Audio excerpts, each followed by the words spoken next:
नमस्कार, मैं हूं अंकुर और आप देख रहे हैं सत्य हिंदी। एक नजर अब तक की सुर्खियों पर। भारत चीन के बीच सीमा विवाद के बीच बॉर्डर से नया डेवलपमेंट सामने आया। पूर्वी लद्दाख के चुशुल से पार्षद कोचिंग स्टेंजन ने बताया कि चीन की सेना ने चुशुल के बफर जोन में 4 टेंट लगाए हैं। ये घटना पूर्वी लद्दाख के गुरुंग हिल्स में टेबल टॉप इलाके की है। स्टेंजन ने कहा कि उन्हें ग्रामीणों से जानकारी मिली है कि भारतीय सेना द्वारा उनकी उपस्थिति पर आपत्ति जताने के बाद 3 तंबू हटा दिए गए, चौथा तंबू हटाने की प्रक्रिया में था। उन्होंने कहा कि चीनी सेना ने 2 दिन पहले ही चुशुल के बफर जोन में 4 टेंट लगाए थे। यह डिसएंगेजमेंट एग्रीमेंट का उल्लंघन है। क्या यह चिंता की बात नहीं है? ये घटना पूर्वी लद्दाख में गुरुंग हिल्स के टेबल टॉप इलाके में हुई।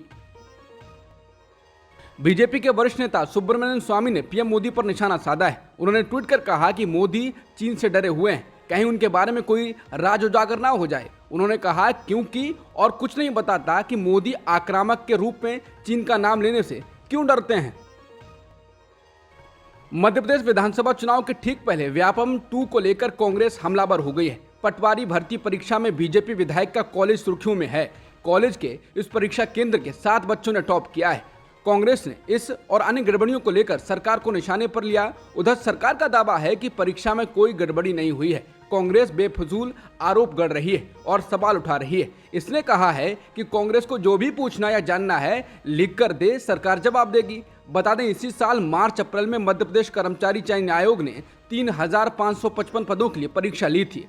पटवारी और अन्य पदों के लिए हुई इस परीक्षा में 12 लाख से ज्यादा अभ्यर्थी शामिल हुए थे। परीक्षा का परिणाम 30 जून को घोषित किया गया। मेरिट लिस्ट बीते सप्ताह आई है। कुल 10 अभ्यर्थियों वाली मेरिट लिस्ट में 7 ग्वालियर के उस कॉलेज के हैं जिसे परीक्षा का सेंटर बनाया गया था। यह कॉलेज बहुजन समाज पार्टी से भारतीय जनता पार्टी में आए संजीव सिंह कुशवाहा का है।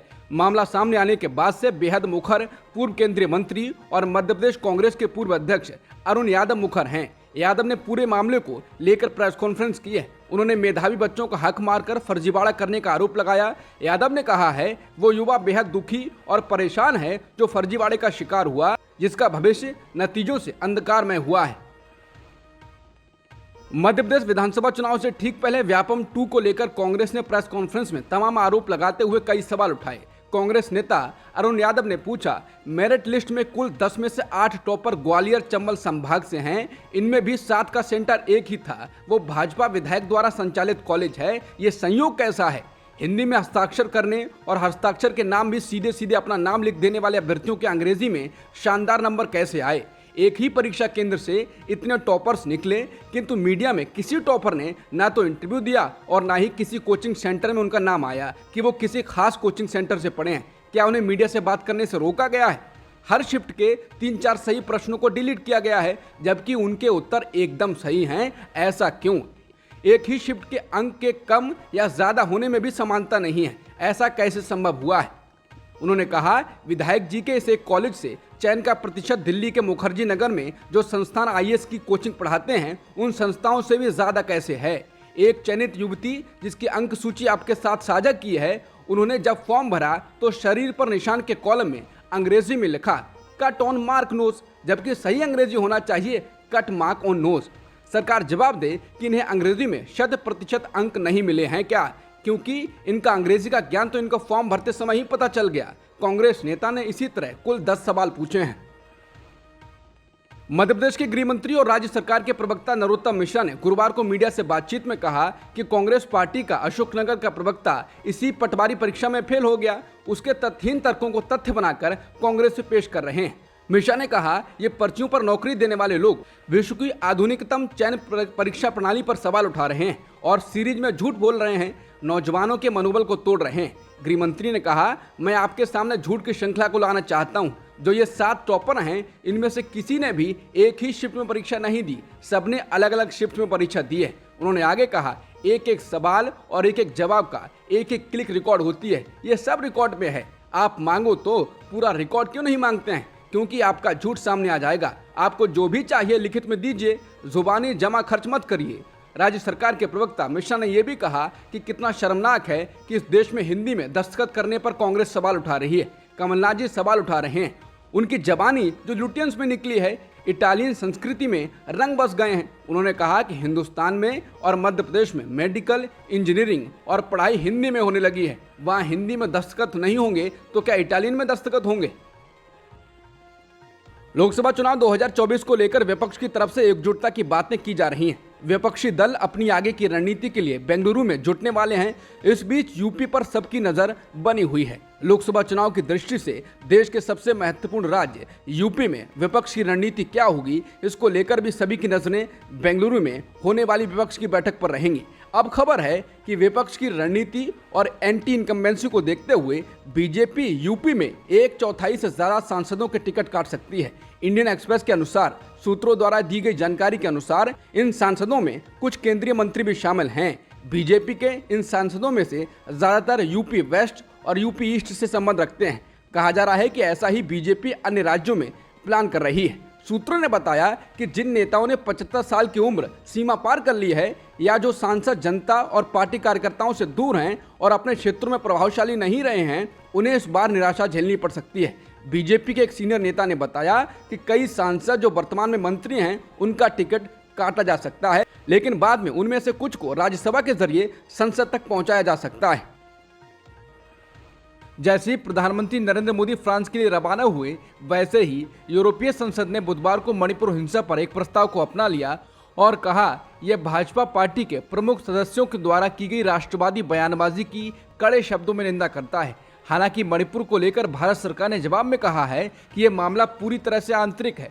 फ्रांस के स्ट्रासबर्ग में चल रहे पूर्ण सत्र के दौरान मानव अधिकारों, लोकतंत्र और कानून के शासन के उल्लंघन के मामलों पर बहस के लिए मणिपुर में जातीय झड़पों पर बहस को संसद के एजेंडे में शामिल किया गया है। मणिपुर की स्थिति पर यूरोपीय संसद के प्रस्ताव में यूरोपीय संघ से भारत के साथ अपने संबंधों के केंद्र में मानवीय अधिकारों और लोकतांत्रिक मूल्यों को रखने का आह्वान किया गया है। मणिपुर में हिंसा, जानमाल की हानि और संपत्ति के विनाश की निंदा करते हुए यूरोपीय संघ की संसद ने अपने प्रस्ताव में कहा कि ये भाजपा के प्रमुख सदस्यों द्वारा तैनात राष्ट्रवादी बयानबाजी की सबसे मजबूत शब्दों में निंदा करती है। मणिपुर हिंसा पर यूरोपीय संसद में प्रस्ताव को लेकर भारत कह चुका है कि ये मुद्दा पूरी तरह से आंतरिक है। वहीं यूरोपीय संघ की संसद ने देश के परिस्थितियों की तीखी आलोचना करते हुए कहा कि अल्पसंख्यकों, नागरिक समाज, मानवाधिकारों रक्षकों और पत्रकारों को नियमित रूप से उत्पीड़न का सामना करना पड़ता है, जबकि महिलाओं को विशेष रूप से यौन हिंसा और उत्पीड़न सहित आदिवासी और धार्मिक पृष्ठभूमि से संबंधित गंभीर चुनौतियों और उनके अधिकारों के उल्लंघन का सामना करना पड़ता है। प्रस्ताव में बताया गया है कि अक्टूबर 2020 में संयुक्त राष्ट्र मानवाधिकार उच्चायुक्त ने भारत से मानवाधिकार रक्षकों के अधिकारों की रक्षा करने की अपील की थी। नागरिक समाज के लिए कम होती जगह पर चिंता जताई थी और मानवाधिकार संगठनों द्वारा भाजपा के विरोध में विभाजनकारी जातीय राष्ट्रवादी नीतियों के आरोपों पर ध्यान दिया गया। प्रस्ताव में कहा गया है कि हिंसा के नवीनतम दौर में मानवाधिकार समूहों ने मणिपुर और राष्ट्रीय स्तर पर बीजेपी के नेतृत्व वाली सरकार पर विभाजनकारी जातीय राष्ट्रवादी नीतियों को लागू करने का आरोप लगाया, जो विशेष धार्मिक अल्पसंख्यकों पर अत्याचार करती है। बिहार की राजधानी पटना में आज राजनीतिक हंगामा मचा हुआ है।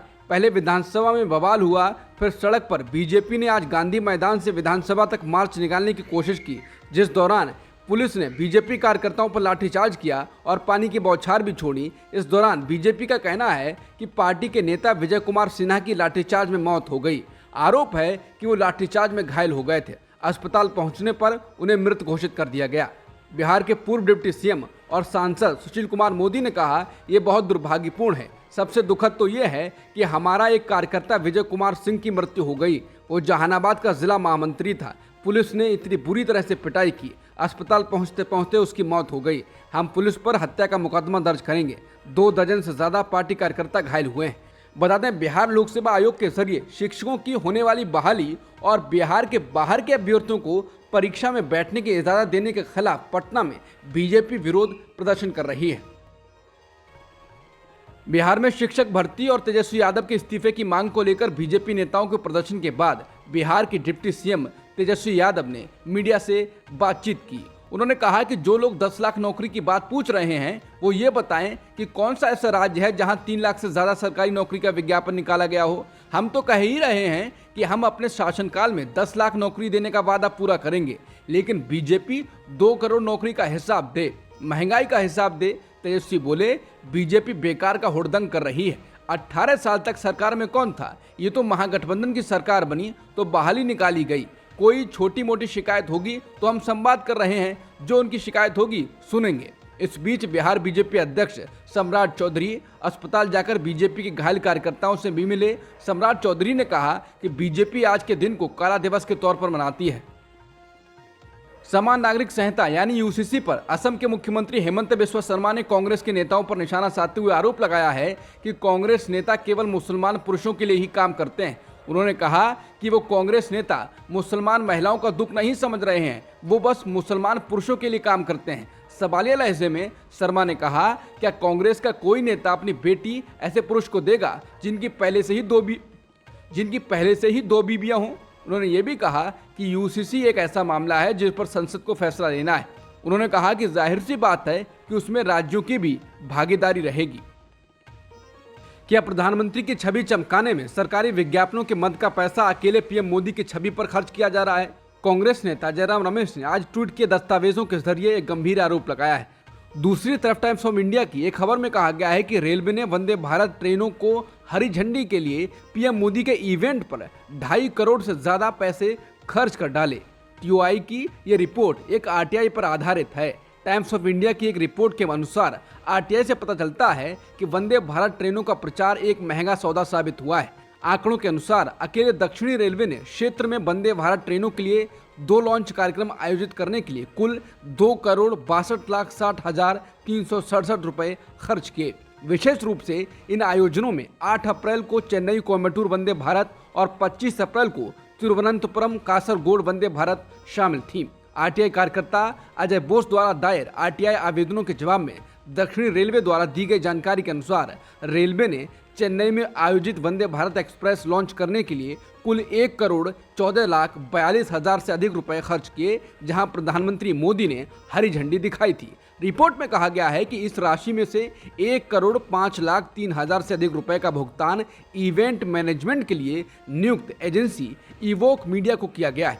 इसके अलावा दक्षिणी रेलवे के तिरुवनंतपुरम डिवीजन ने तिरुवनंतपुरम कासरगोड वंदे भारत के लिए तिरुवनंतपुरम में पीएम मोदी द्वारा आयोजित लॉन्च कार्यक्रम को संभालने के लिए मैत्री एडवर्टाइजिंग वर्क्स लिमिटेड नामक एक इवेंट मैनेजमेंट फर्म की सेवाएं लेने के लिए 1,48,18,259 रुपए खर्च किए।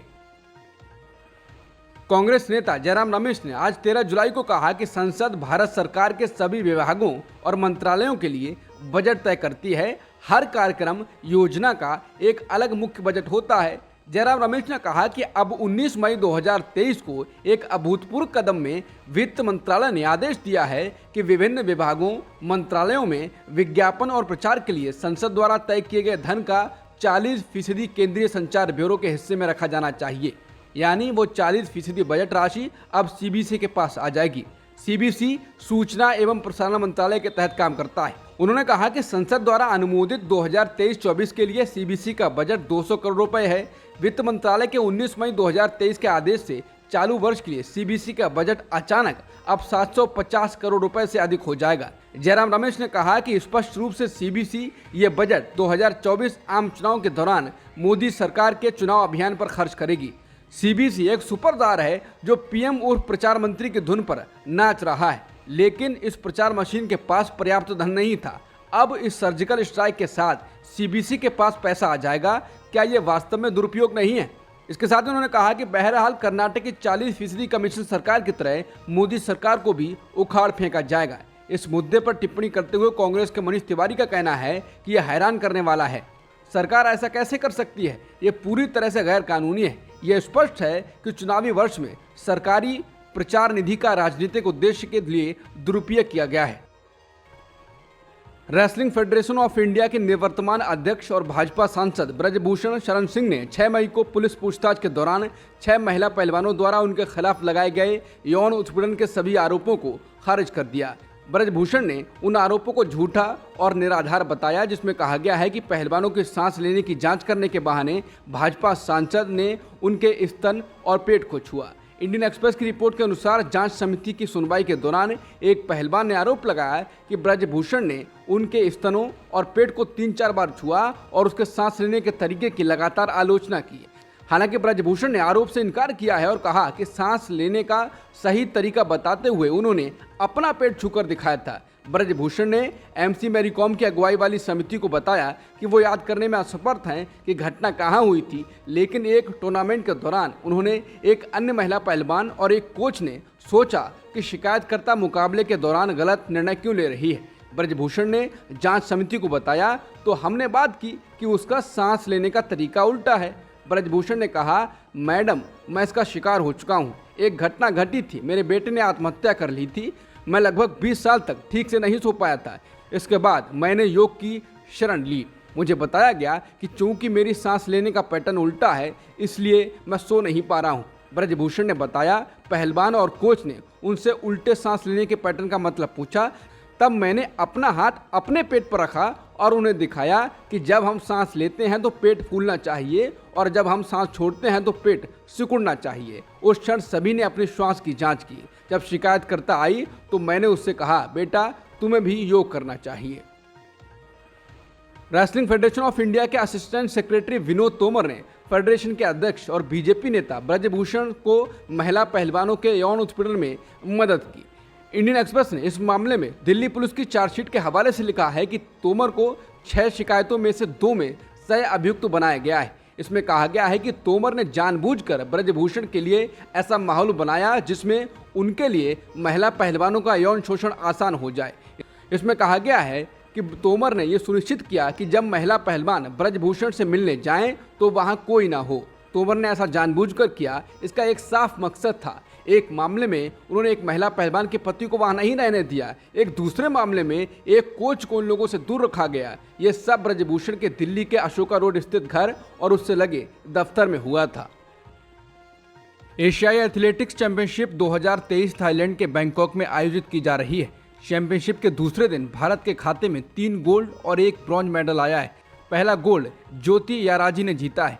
उन्होंने गुरुवार को महिलाओं की 100 मीटर बाधा दौड़ में पहला स्थान हासिल कर इस चैंपियनशिप में भारत का पहला गोल्ड दिलाया। ज्योति ने यह कीर्तिमान बस 13.09 सेकंड में रचा है। ज्योति के नाम महिला 100 मीटर हडल रेस में 12.82 सेकंड का राष्ट्रीय रिकॉर्ड है। ये रिकॉर्ड ज्योति ने नेशनल ओपन एथलेटिक्स चैंपियनशिप में अक्टूबर 2022 में बनाया था। एशियन एथलेटिक्स चैंपियनशिप बैंकॉक में चल रही है। चैंपियनशिप का समापन 16 जुलाई को होगा। अब तक की खबरों में इतना ही। बाकी खबरों के लिए बने रहिए सत्यहिंदी.com के साथ।